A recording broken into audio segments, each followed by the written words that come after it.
Hello, everyone, and welcome to Red Alert Diaries with Tanya E. Hood. I want to take a quick moment to make certain that everyone can hear me.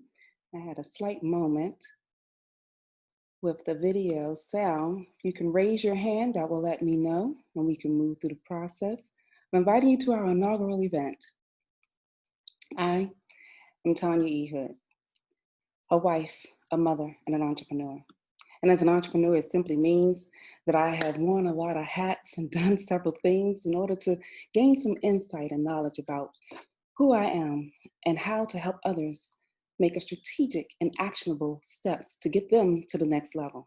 I've helped several clients get an opportunity to gain more insight about themselves personally and professionally to have better than what life has been giving them. If you read my book, then you know that the life lessons that I have poured into my premier book, Red Alert, Is He the One? The pocket guide to find and level your life. You'll see a lot of that information gleaned from these diary sessions on topics that will expand on personal growth, such as building healthy relationships, living your authentic life, and personal healing. I got married at 21. Because, yes, I thought I was grown. But after an 11-year marriage, I found myself going through a divorce, having to raise 2 sons alone. And in that environment, I had to make a decision to reset my life and to recover from my divorce. I took the time I needed to get to know me better, to build a firmer foundation for myself. And I used those lessons to help others do the same for themselves and those around them. Today, we will be sharing information because that lesson that I took to build my firmer foundation helped me find new love again. And I got remarried to the love of my life. And you can see, you can make adjustments in growing and being a better individual of yourself. One of the things that I also discovered is I have the unnatural ability to create order out of chaos. I have the ability to organize and structure myself in such a way that I was able to obtain an electrical engineering degree while raising my children and working full-time. I'm a strategist that was able to clear up $35,000 worth of debt from the aftermath of my divorce in 2 years. I was also able to start a business so I can help people that were going through the same struggles that I found myself in as well. Build a financial plan to help them get out of debt fast, as well as building a financial legacy. Today, this is an actionable session that you will get the opportunity to know more as we go through sharing some insights on the overview of emotional intelligence and how the 4 quadrants can help you discover a better version of yourself, form healthy relationships, and give you more insight. Dr. Bryan Champion comes to us today to give us some insight about how the role of emotional intelligence can help you build a firmer foundation for yourself. He is a professor of public sector leadership at American University, an executive coach and organizational development professional, a teacher at both government and private sector conferences. He has topics that range from leadership development, emotional intelligence, accountability, and personal goal setting, as well as developing organizational trust. He is also the co-host of WBGR Network talk show, My Brother's Keeper. Today, we're going to get a lot of information. So let me pause really quick because we have a lot that we want to share, and I want to make certain that you can maximize this moment. We have a live Zoom going, as well as a Facebook watch party and several different chat rooms. So if you see my head going back and forth, it's because I'm trying to make certain I gather information from both places. I want you to put your comments and ask your questions along the way, and we'll get the opportunity to answer as many as possible. So if you can take a moment and use the chat screen so I can see if everyone can at least tap in something, and I can look at it to test this out along the way because we don't want to miss any of this information as we go through this process. type yes, say hi, let me know you're there, let me know you know where it is so that you can get the opportunity to make certain that's working, because that's where we'll be drawing our questions from today. And for those that are on the Facebook watch party, I want you to do the same inside of the chat sequence. So as you go through, taking a look at this information, I'll be toggling back and forth. So just bear with me along the way. Hi, everybody. Hey, Karen. How are you? Thanks for joining.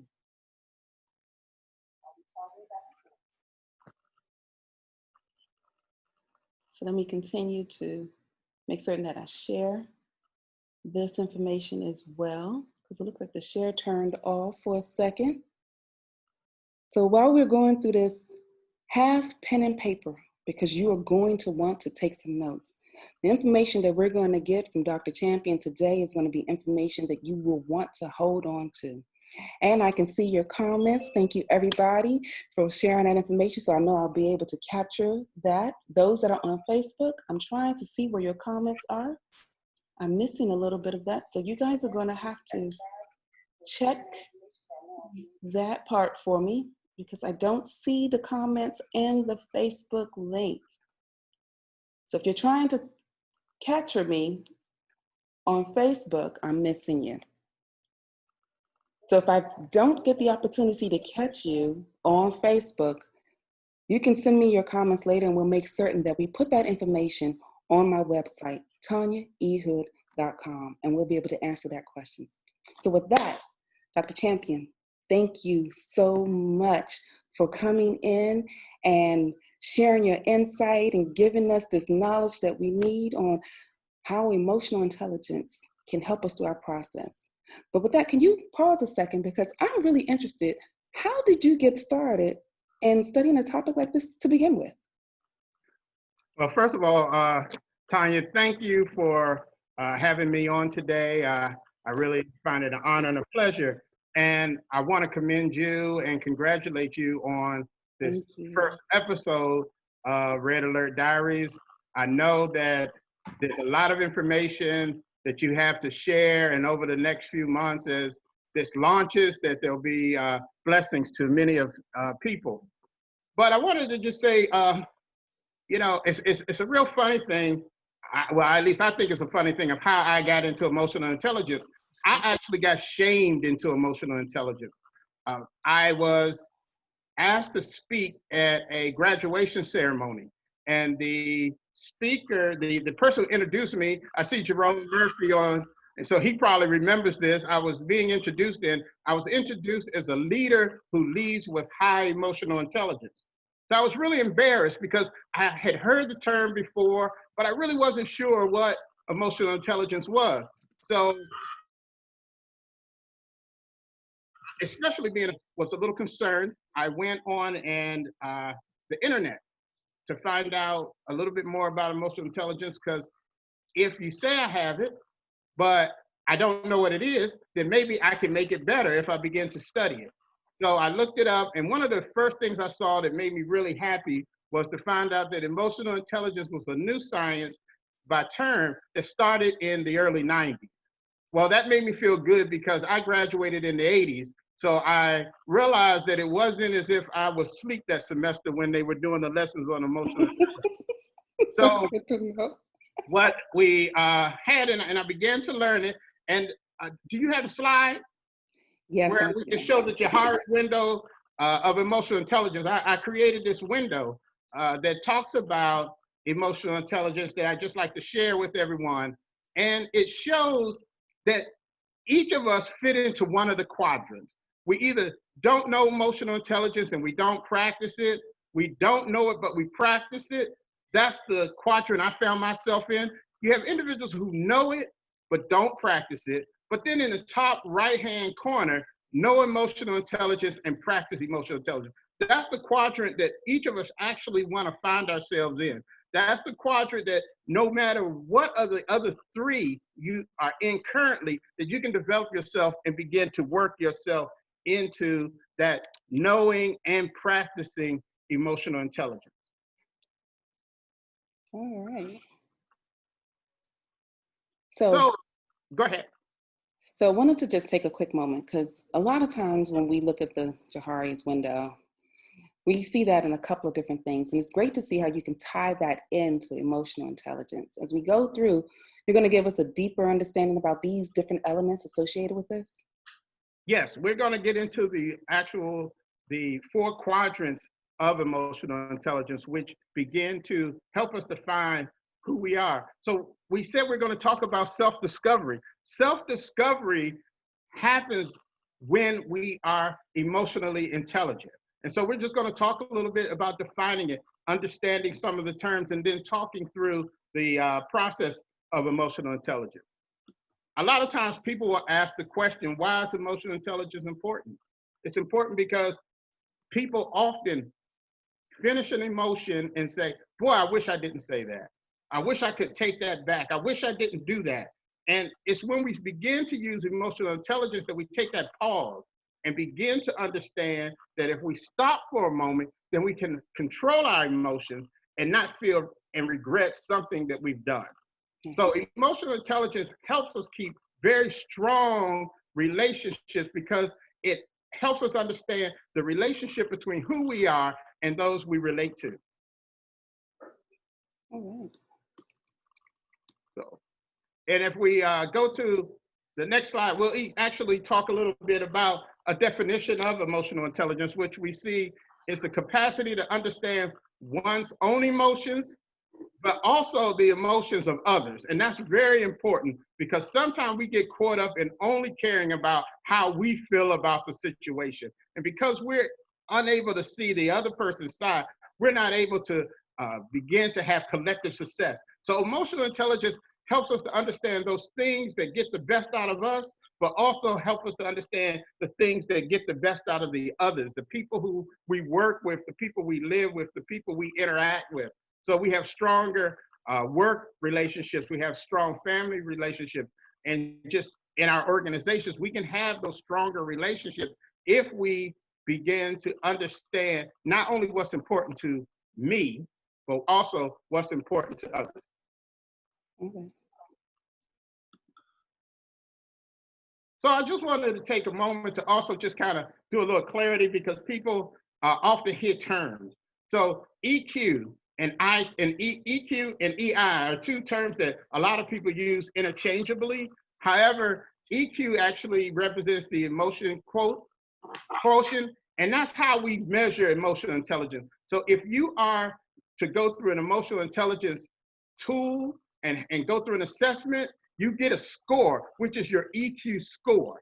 And what basically identifies what are your strengths and what are your developmental areas. Because once we identify what the developmental areas are and what your strengths are, we can help you develop those areas and toward leading you into that top box. EI, even though a lot of people will use the term interchangeably, is actually our ability to manage our emotions and how we control our emotions and begin to control the emotions of others. As we move on, there's another similarity that people often make, and that's between EI and EQ and IQ. So if we look at the two, they're very different. They're totally unrelated. If you go to the next slide, you'll begin to see that one has nothing to do with the other. Where IQ measures our cognitive intelligence, it is something that is measured usually through about high school.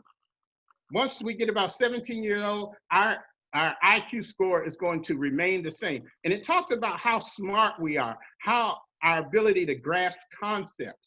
But EQ talks about something totally different. It's about our ability to manage relationships. And as we grow older, we continue to develop EQ, even though we don't continue to develop IQ.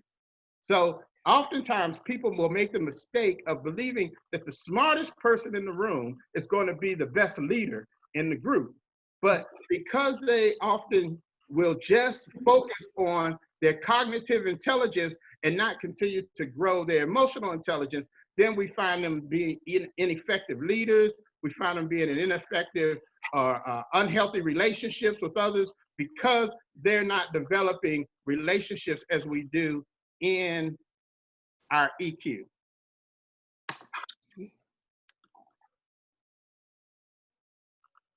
So today we're going to talk about emotional intelligence, and there's several models of emotional intelligence, but today we're going to use the ESCI model, which is the Emotional and Social Competency Inventory, which divides our way of looking at relationships in 4 quadrants. If you notice, on the top half, it's about awareness. It's about our ability to be aware of ourselves, our surroundings. On the bottom half, it's about our action. So how we actually act out the things we're aware of. On the left quadrant, it's about self. And on the right quadrant, it's about others. So when we think about self-discovery is important because you have to not only understand yourself, you have to also understand others, because you don't know who you are until you know who you're not. And that's the really important thing about understanding and relating to others. So Dr. Champion, let me pause you for a quick second. So we do have a question that's asking, suggest tools for measuring EQ if applicable. One is actually, there is a assessment tool called the Emotional and Social Competency Inventory. That's the model that I'm talking from today, but there's also EQ 2.0 and EQ 360. The 360 is a multi-rater assessment where it allows you to assess yourself as well as your peers, your management, and also individuals that you lead give you that assessment. A lot of opportunities, a lot of leadership training and development programs do offer EQ assessments, and they're really a great assessment for identifying certain triggers in yourself. Okay. Thank you so much for that. So we're first going to start with that top quadrant of self-awareness. Self-awareness is really the heart of emotional intelligence. It's being aware of our emotions. But what I would say, even more than just being aware of your emotion, it's why we are who we are. It is what makes us tick, how we deal with those pet peeves, those things that make us upset, how we begin to understand and give meaning to what's around us. It's that self-awareness that does that. It's something that oftentimes we're not aware of because of cultural conditioning. We are taught from birth to live a certain lifestyle, or we're taught because of things in our culture what's acceptable practices. But because of this, we often become unaware of the things that we believe. We are unaware of why certain things stimulate us and why we feel the way we do. We often don't give true meaning to it because of this happening unconscious. This is also the place where unconscious biases are formed. And so where we find that people will have problems in gender relationships, in racial relationships, and things of that nature, totally being unaware because their cultural conditioning has placed them in a place where they feel a certain way about people because they have began to have certain prejudices, they begin to fall into believing certain stereotypes. And then until they become self-aware that they now understand and are able to then deal with those situations. So can we pause really quick? Because this piece right here is a really essential piece, and it's also part of what I discuss a little bit in my book. Being more self-aware, you indicated, was a part of what we have in our cultural upbringing. In the current environment that we're in, we have a way of helping people gain some understanding about self-awareness. How can they take the moment to try to figure out that they need to be more self-aware? Because it's difficult to move forward if this is the heart and they can't figure out that they even need to start. How do we begin to get that point done?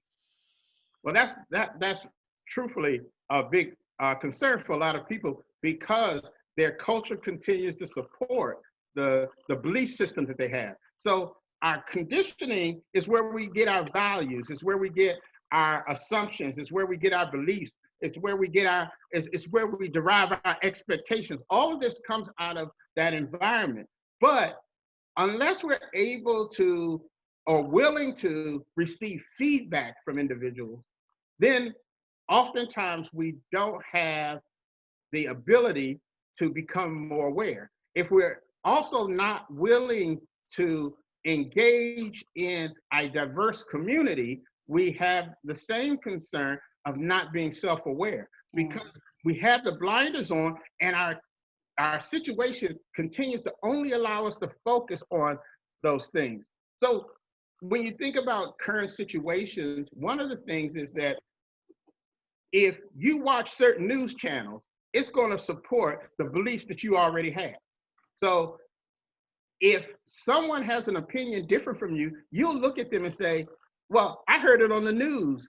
But if you turn a different channel on the same subject, you're going to get a different perspective. But individuals will only listen to the perspective that supports what they already believe. That's called confirmation bias, where I'm only taking in the information that confirms what I already believe.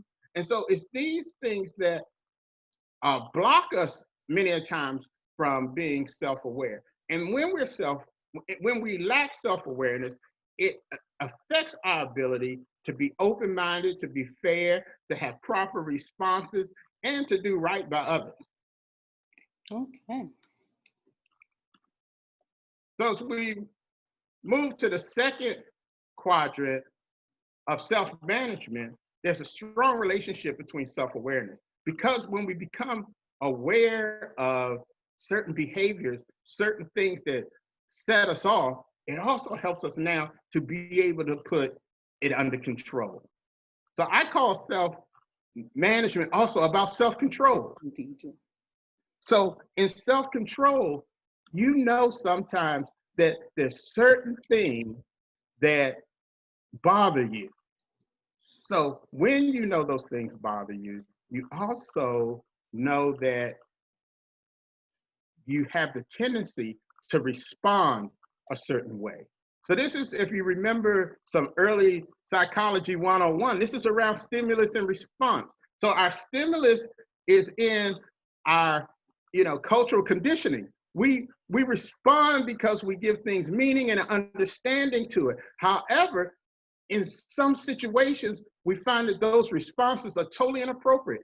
When we move into a larger culture that's outside of the small culture that we were raised, we begin to understand that behavior and responses are unacceptable.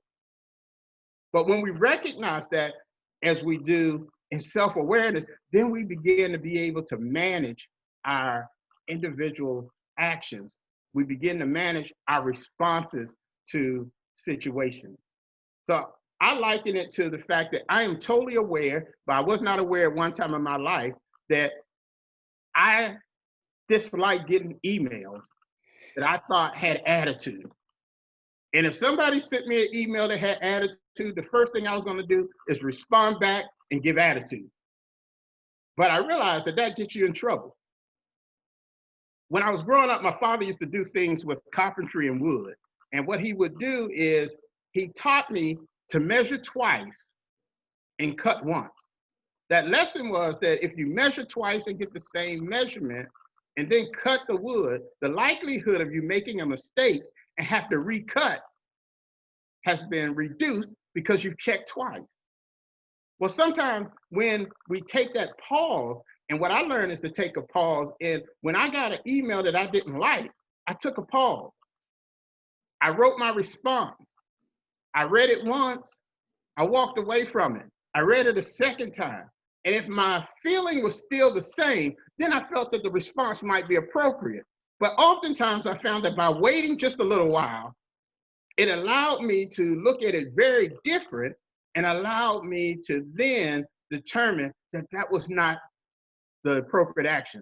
So by waiting, I was able to send one response rather than sending additional responses apologizing for what I had done. And in many cases, we can do things in the workplace that it ain't just apologizing. It might also mean that, labor relations is coming to see you on some of those responses. So these are things that we learn through this.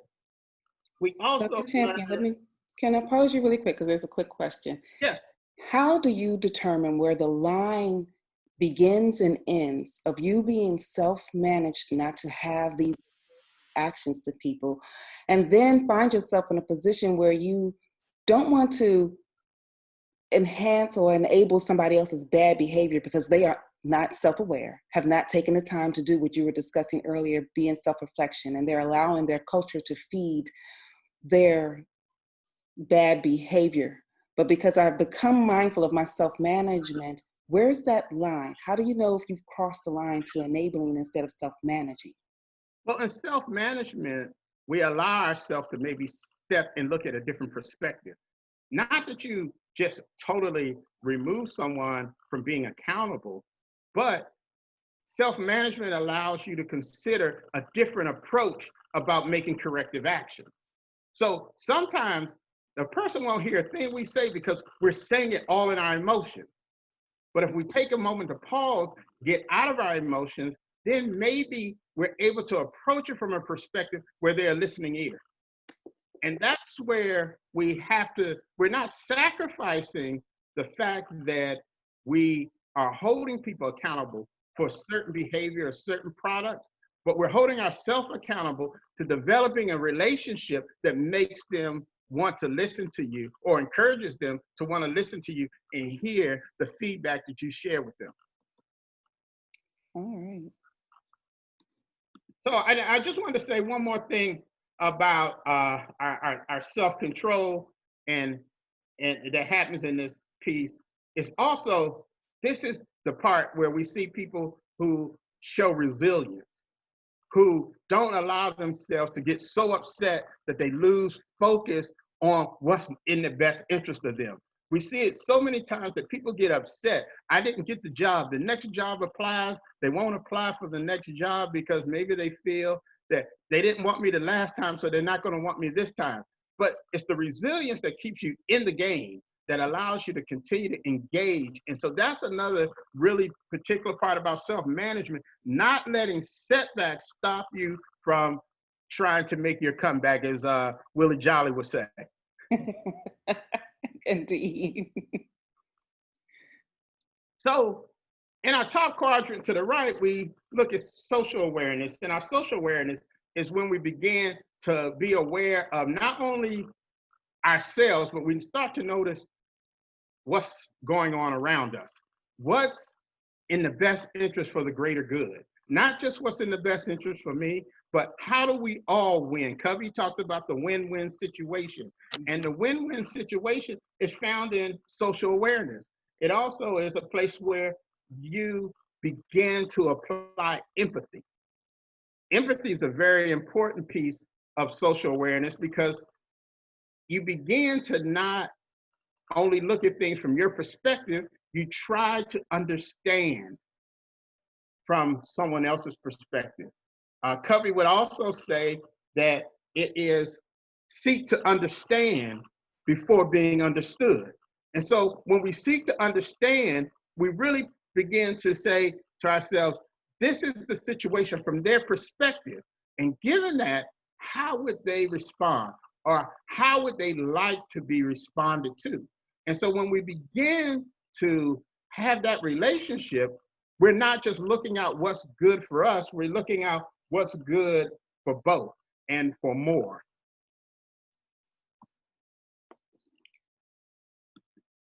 I thought you had a question, I'm sorry.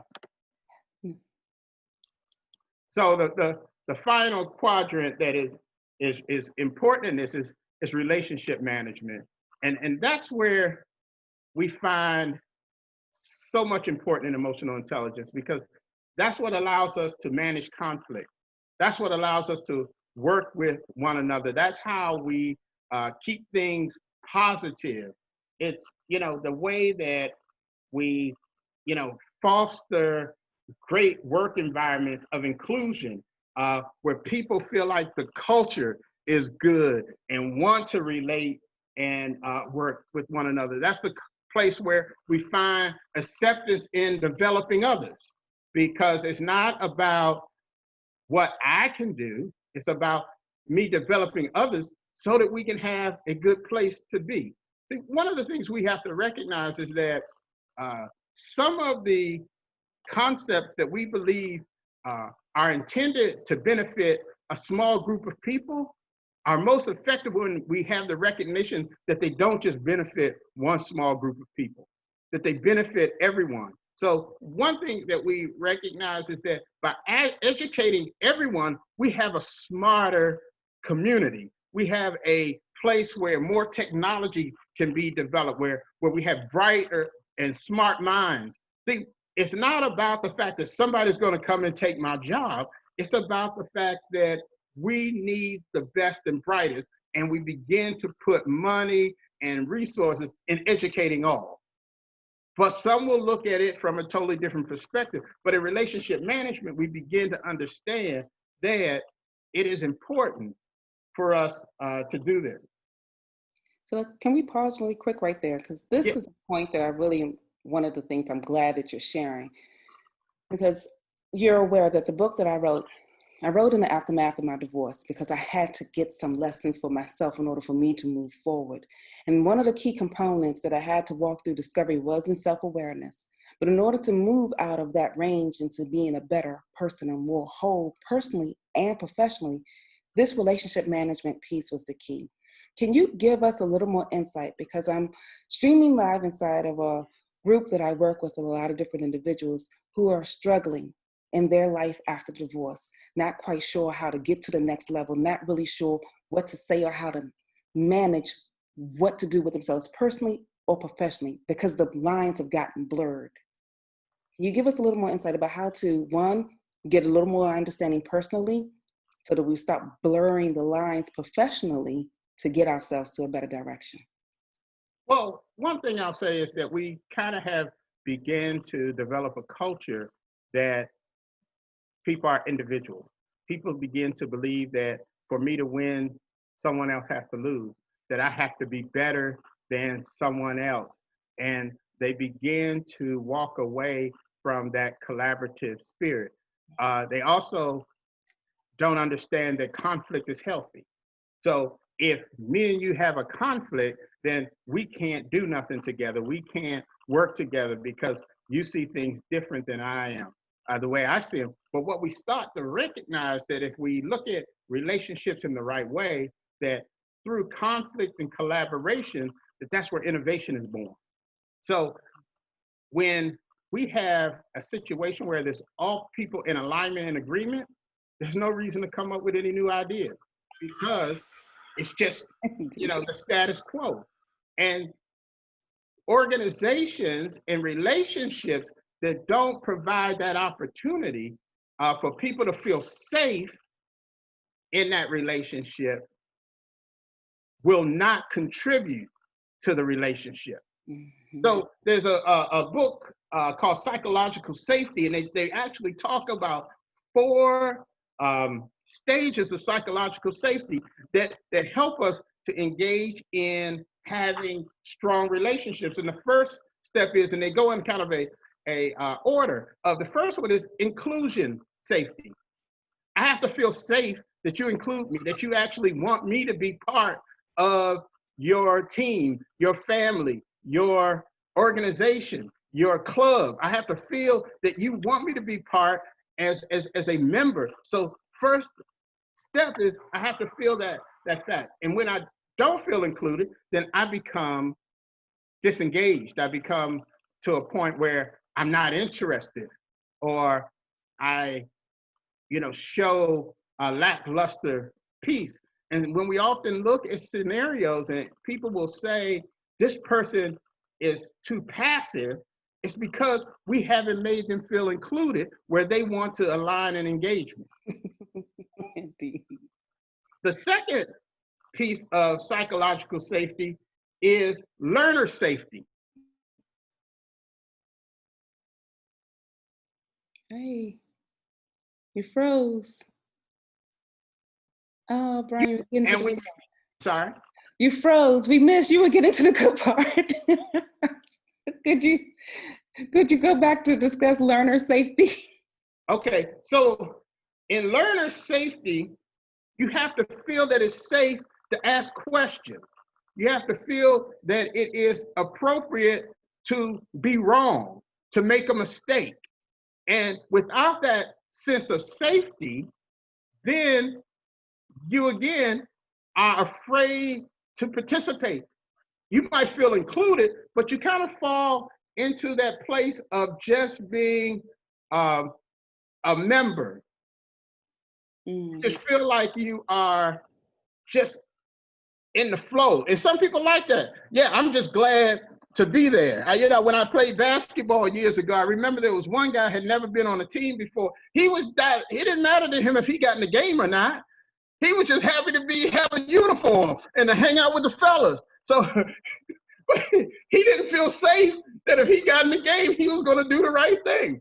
But that's where the encouragement comes in, that we have to make people feel that it's a safe place to learn, that's a safe place to grow. And when they feel that way, they will have a sense to want to learn and to become more engaged. The third stage is what they call contributor safety. That actually you want me to contribute, that you don't just want me to just be there, that you want something bigger out of me. Am I all right? The screen's changed and everything. Everything good?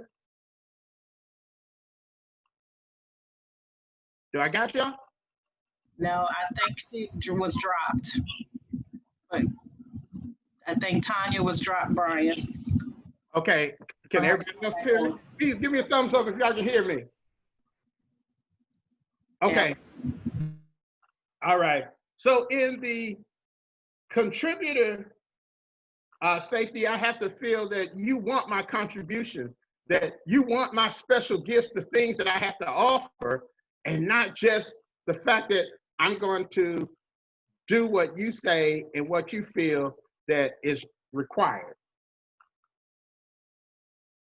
And you have to feel comfortable and safe in all those places before you can get into the final phase, and that is the challenger safety. That it's okay to challenge the status quo, that it's okay to suggest change.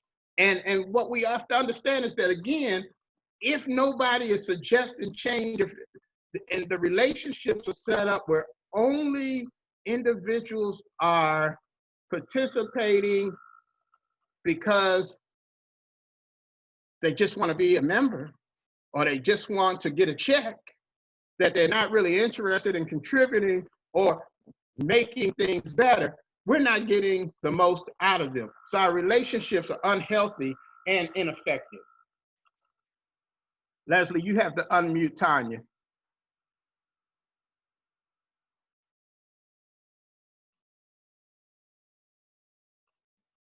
There's a storm in my area, and I think that's only happening because you're giving great information that I was asking you to share with the group, and it has gotten to the heart of where we need to be to get better and healthy and whole.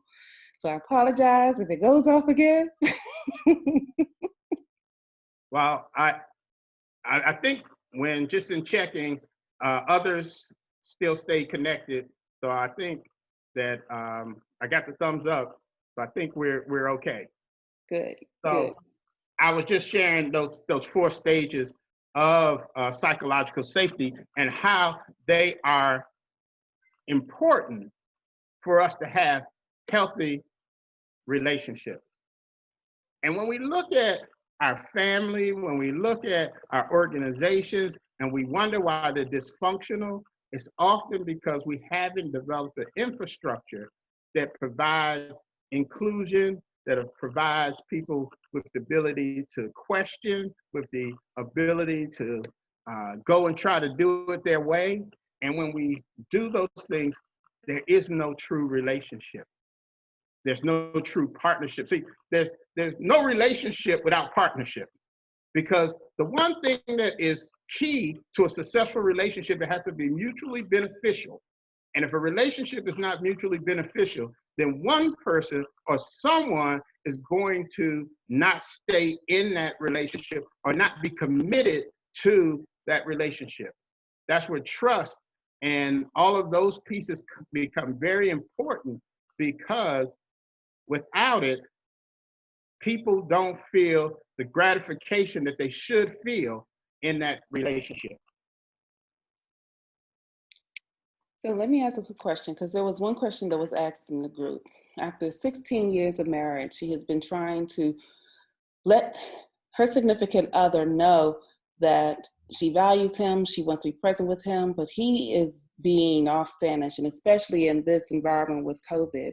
Several of them are stuck in the same space with one another and still can't figure out how to get back to what they perceived was a healthy, whole environment. Do you have any insight that can give them a view from emotional intelligence of how to navigate being in that environment? Well, in any relationship where you are trying to figure out what's wrong, you start in that quadrant first, that you check self. Because the easiest thing for us to do is to acknowledge all of the wrong of the other person.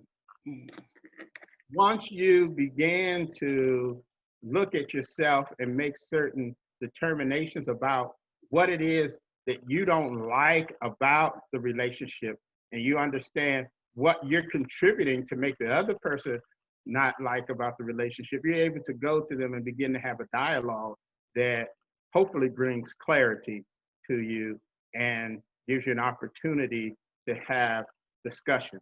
What's really important, and I don't think I said this earlier, but one of the most important things of emotional intelligence is our ability to communicate, because the responses that we're getting oftentimes is based on inappropriate communication or misunderstood communications. If we're able to communicate our feelings without emotions, oftentimes, then we'll find the ability to have stronger, more effective communication. Okay. With that, are there any other particular questions that anyone has? Because it looks like I've gone through all the questions that I've seen, but I did get kicked off. Okay. So if you can raise your hand, you can, at this time, if it's okay to unmute, because we're kind of at the end of the session. Oh, go ahead. Anyone has a question? I see a hand raised. Could you unmute the hand raise?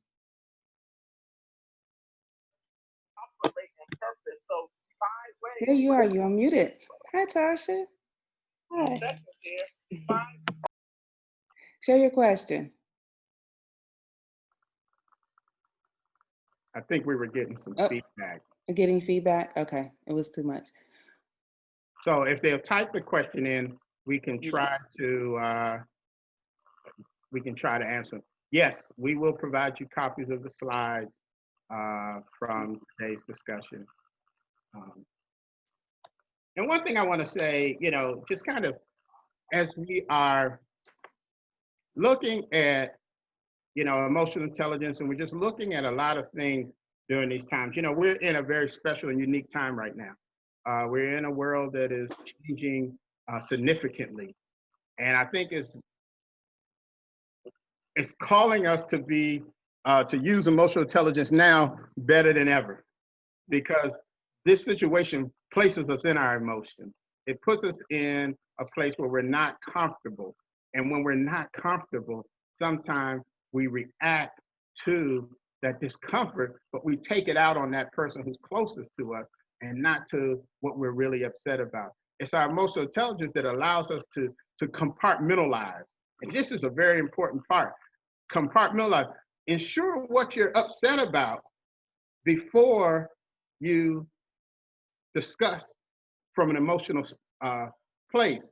What we often do is, I'm mad about one thing, but I finally got the chance to tell you in a whole nother conversation, and all this anger comes out, and the first thing a person looks at and says, well, where did that come from? Well, no, it didn't come from the fact that the dishes aren't washed. It came from the fact that I'm just tired of looking at you for the last 8 weeks. And those are things that we have to do. So sometimes we just got to get out and take a walk around and do safe things that are going to stop us from lashing out at those individuals who are most important to us. Indeed. All right. See, Can you give any tips for working with someone when your values might be different than theirs? the first tip I would give you is to try to understand their values. Again, we come out of an understanding of values that have been placed on us based on a lot of things. So, there's intersectionality. So, sometimes people believe that all people of the same race think alike, or all people of the same gender think alike. But then, when I look at myself, then I look at the fact that I'm African American, I'm male, I grew up in the inner city, I went to college, all of those things. My father was a minister. All of those things begin to make me a certain way. And so when I meet another African American man who is Muslim and other things, I can't expect them to have my same values, maybe. I can't expect them to understand things the way I do. So I need to understand what they believe in, what their expectations are. And when I do that, it also helps me find that common ground where we can develop relationship.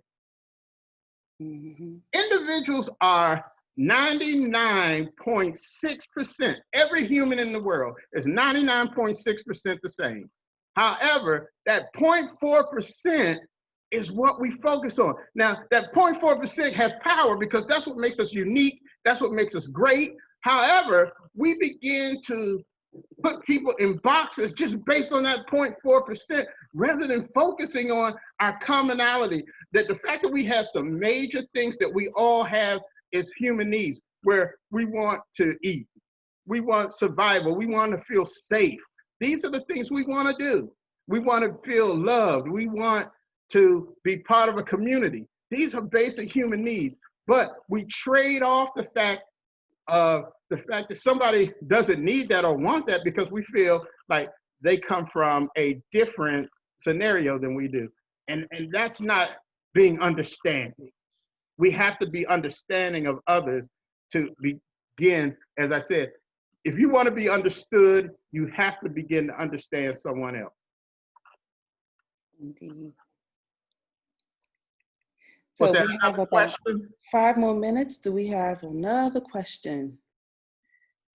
So I want us to also end on time, but we still have a few more moments before we have to go. I want to thank everybody for taking the time out. I thought this was a powerful subject. I get asked a lot of questions about how to get to the next level. How do you move past the hurt and the pain? How do you take a moment to reset? So Dr. Champion has given us some great insight about that. Indeed, thank you. Thank you for having me. And I don't quite understand this question.